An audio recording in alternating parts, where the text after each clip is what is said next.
So we're going to be making a flywheel for our piston engine. The flywheel is what rotates and keeps the piston rolling so it doesn't stop and stall. So this is the mold we're using. It's going to make the frame, or not the frame, the flywheel. And we're going to pack some sand in here to create the negative.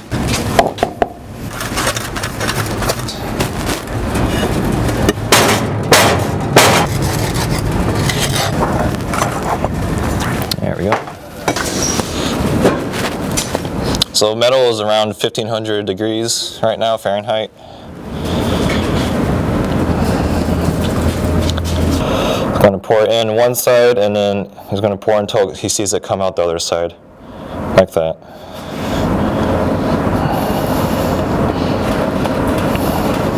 Alright.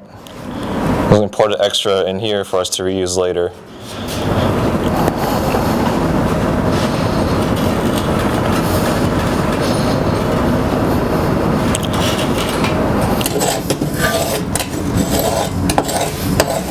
We leave this for around 15 minutes or longer to let it cool down, and then we'll come back and break it out, which we'll show you right now. So here's the finished part. We'll have to cut off these pieces on the ends. These are to help it cool better and also for the metal to go in and out.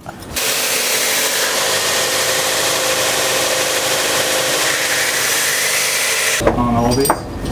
Same with flywheel, but we don't have it.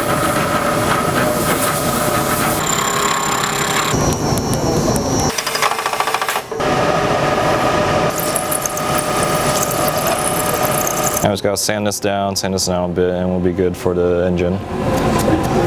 Yep, that's it.